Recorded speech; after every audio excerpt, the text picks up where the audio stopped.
And welcome back. Thom Hartmann here with you, and I'm super pleased and honored to have back on the program with us one of America's top scholars in the about the country of Russia, a contributing editor to The Nation magazine, and Professor Emeritus of Russian Studies and Politics at New York University and Princeton, the author of Soviet Fates and Lost Alternatives, the website thenation.com, and you can tweet at The Nation. Stephen Cohen, Professor Stephen Cohen. Stephen, welcome back to the program. Thanks, Tom. Great to have you with us. I'm not sure where to begin on all this. Today we had Greg Palast on the program, who has been investigating interstate cross-check and was in Detroit for the recount. And they found that far more than the Trump margin of victory, people were thrown off the voting rolls by this Republican vote, disenfranchisement program. That, it really looks like that's what gave the election to Trump. And yet the corporate media won't talk about that at all, but they're just full-blown hysterical about Russia revealing that the DNC was putting their thumb on the scales for Hillary Clinton. What's your take on all this? I should say that Reverend Jesse Jackson has out today an op-ed article making your point, I think, that if anybody threw the election to Trump, it wasn't the Russians, it was voter suppression in this country. Let me give you the themes that seem to me to be important, and you decide what we should talk about, okay? Well, if you're available for the hour, I am too, so we can cover a lot of territory here. I'm not available for the hour. Oh. I have to go at 2:30. Okay, so we have a half hour. Great, thank you. All right. So we've talked about this before, but update. The new Cold War with Russia is fraught with the possibility of hot war on at least three fronts. In the Baltic region, where there's a major NATO buildup going on, and the Russians are reacting, and nuclear weapons are involved. In Ukraine, which is where the confrontation with Russia began, that simmers. Ukraine, of course, is on Russia's borders, so that's dangerous. And then in the newspapers still, in Syria, where the Russians and the Syrians have taken Aleppo, and the United States and its allies on the ground in Syria, whomever they may be, have mounted a counteroffensive at Palmyra, a city that the Syrians had taken and is now under siege again. So that's the state of our relations with Russia. Too close to hot war for my taste. Now we have this Russia hacked the DNC system or hacked somebody, and on behalf of Trump. And the New York Times is actually saying, both in its editorial and Paul Krugman in his column yesterday, the Russians threw the election to Trump. And that, of course, is a very dangerous allegation because it delegitimizes Trump, or tries to. And then we have the discussion of this about the quality of the intelligence information we're getting, with one side, well, actually the mainstream saying there are facts to prove what Russia tried to do. But as I see it, there are no facts. They haven't presented any. They just say it's their, quote, assessment. And an assessment is an allegation. It's not an official CIA national estimate, intelligence estimate. So America is going crazy with these accusations and counter accusations at a very dangerous time. And overlaying this is a new neo-McCarthyism, where the opponents of Trump, the Cold Warriors, are accusing people in the United States of being agents or puppets of the Kremlin, of Putin. I mean, look what they're doing to Rex Tillerson. You could think what you might of ExxonMobil, and if Tillerson has been the CEO for years, of his qualifications to be Secretary of State. I don't know if he's been named yet, but they say he's going to be. But now the attack on him is that he's a friend of Putin. He's a friend of Putin, and Trump's a friend of Putin. And it turns out that everybody has a different point of view, is a friend of Putin or an apologist. And we went through this decades ago. I remember what it did to my teachers in academic life, the original McCarthyism. If we do it again, it'll be bad not only for our national security, but for our democracy. So that's the kind of, I don't know how many points I've mentioned, 3 or 4 there, but that's a really bad situation we find ourselves in today. Yeah. So, okay, let's start at the. That was just to cheer you up. I have some more in case you're dozing off in your studio. Thank you, Professor. Let's start with the stuff that's hot and bubbling. Right. I guess I don't know if I've said this to you and your listeners, viewers before, but it always runs through my mind. The Russians have an adage, at least dissident Russians or Russian intellectuals, that a pessimist thinks things cannot get worse, and an optimist knows that they can get worse. I'm in an optimistic mode. I think things are going to get worse. Between the United States and Russia? Well, look, Thom, I mean, I know your values. I know what you fought for over the years. You, as much as any person, will push back against any whiff of neo-McCarthyism in this country because it shuts down the space we have for democratic discourse, if nothing else, and it victimizes innocent people along the way. So I worry a lot about that, and I worry about it when people closely associated with the progressive movement in this country play that Kremlin baiting card for their own political purposes. In fact, this neo-McCarthyism came most powerfully from the Clinton campaign beginning in about August, when they decided not to run against Trump and Pence, but as they wrote, Trump Putin. And every day they sent out emails saying that Trump was a lackey of the Kremlin, and therefore no one should vote for him. By the way, I was astonished. I wasn't astonished, but I was aggrieved that the New York Times editorial made a reference to the Russian or Putin lackeys around Trump. Who do they mean? Who's the lackey of the Kremlin around Trump? It was just a kind of McCarthyite vague allegation. They didn't name any names. We know who they have in mind. But this is something that's got to stop. Otherwise, we can't have a discussion of the dangerous situation we're in with Russia. We can't ask this question. Do we, the United States, and our policy bear any responsibility for the most dangerous relationship with Russia that we've had since the Cuban Missile Crisis? You can't ask that question in the mainstream media, or you can ask it, but then you will be called an apologist for Putin. Right. And that shuts down the conversation. And I know people who just don't want to be labeled and won't speak out. Yeah, and I think it's kind of ironic that the original McCarthyism was driven by largely Republicans, and now this new version is being driven largely by Democrats. So this kind of stuff gets weaponized by partisan politics as well.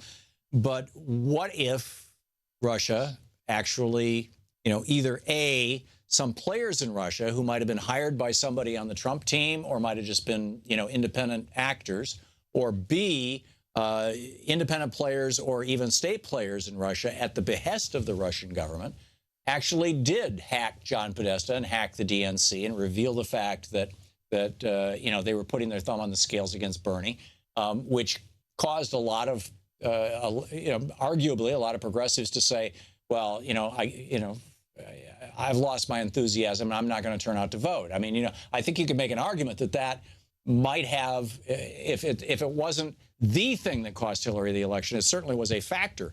What if that is true? I mean, what do we do? All right, it's a good question. It's an appropriate question, but let's begin at the beginning. To the extent that what the CIA is alleging the Russians did, and bear in mind, it's not the FBI, which is dissenting in a way, because the FBI is interested only in evidence that's court-worthy. That is, it has in mind prosecuting a case in court. It's not interested in social media allegations or rumors. Right, they're a police agency, not a spy agency. All right, fine. So let's look at what the CIA is reported by the New York Times and the Washington Post, and to a certain extent by Senator McCain and those people, to have found. It admits that it has been unable to link the hacking to the Kremlin. It's only willing to say that it came from somewhere in Russia. Russia, for various historical reasons, bred a generation of genius young computer people. That's why Silicon Valley tries to hire young Russians. Right. Uh, they are exceedingly clever. There are a score or more of Russians all across Russia, from the West Coast in Europe to the East Coast in Siberia, who run operations from their apartments. They've admitted it, they've been reported. Right. So let's say that one of these people hacked the DNC. And whether it was hired by Paul Manafort or whether it was hired by Vladimir Putin.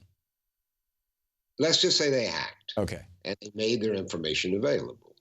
There is no evidence at the moment that the CIA will offer us that the Kremlin ordered that hacking, purchased that hacking, used that hacking, and then you have to make the next assumption that then the Kremlin gave it to WikiLeaks.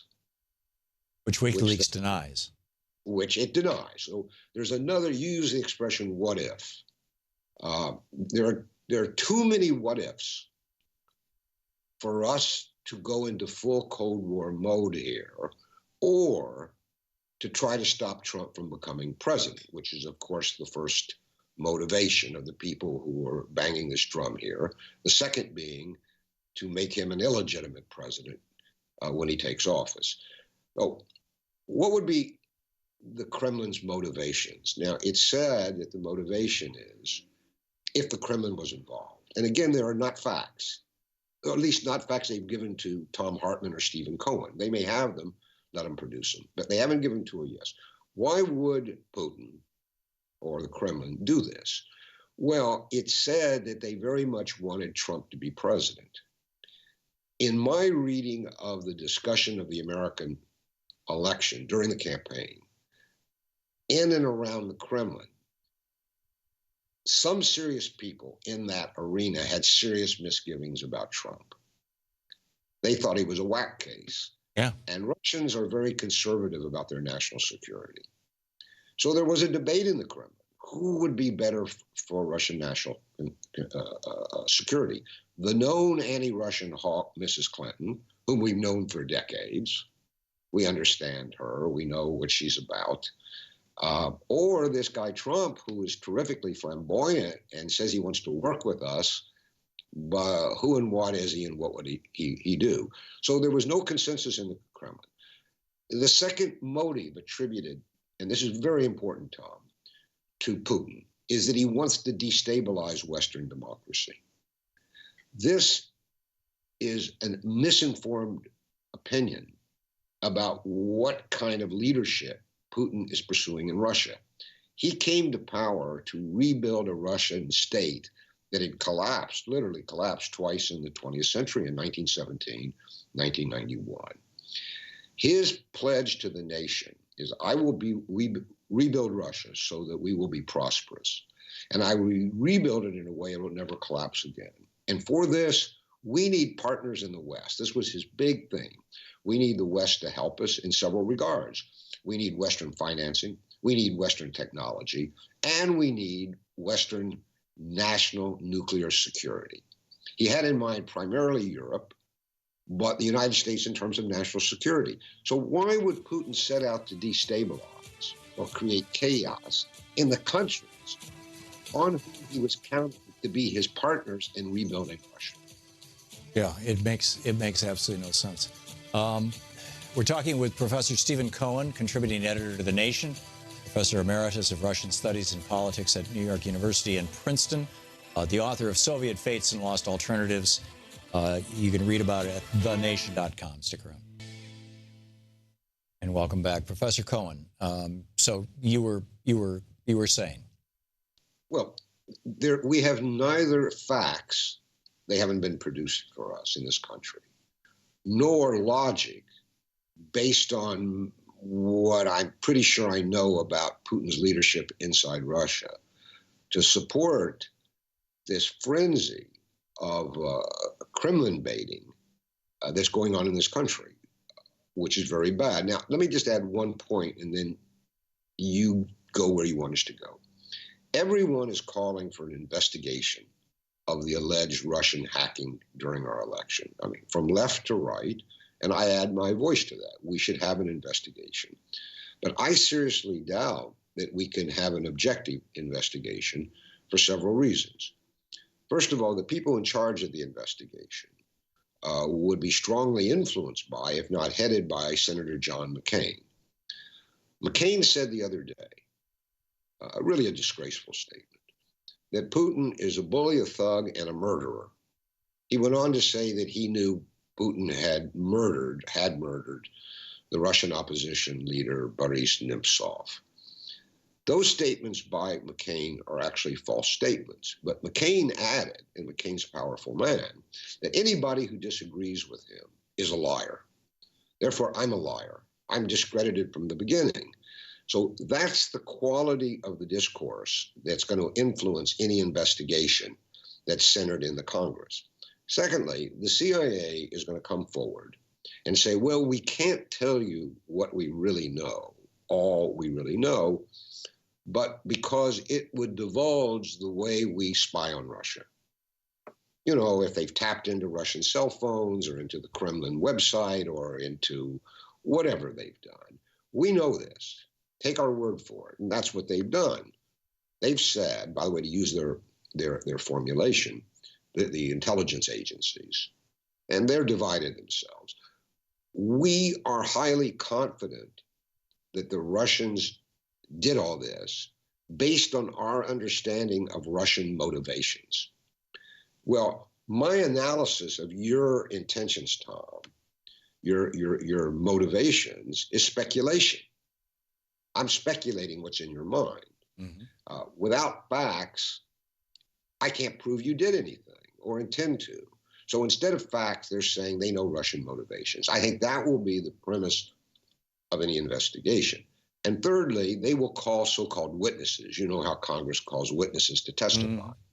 For the last, maybe a decade, but certainly since about a decade, these hearings, whether in the Senate or the House, are not what they used to be. In my day, they would call people with opposing views, so-called experts. And one would argue this, one would argue that, and then the senators or the members of Congress would get 2 points of view. They haven't done that in a decade. They just round up the usual suspects. Right. They largely haven't done that since Iraq. All right. Let's date it since Iraq then, if they did it then too. But that's what they're going to do. They're going to bring out the usual suspects, all the ones who dominate the op-ed pages, all the people who are on MSNBC, which is among the worst, and parade them before Congress. So I don't see the possibility of a real investigation. All right. We're talking with Professor Stephen Cohen. We'll be right back. Stick around.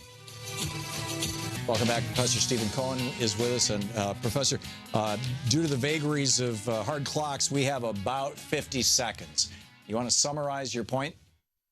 Well, the point is we're hearing essentially one voice, the voice of war with Russia, the voice of trying to delegitimize Donald Trump. I wasn't a Trump supporter, but I think this is very bad for our democracy. And the promise that we're going to have an investigation to clarify things, which I doubt.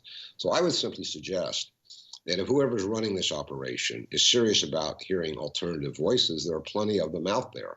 At the top of the list, I would put Glenn Greenwald of the Intercept.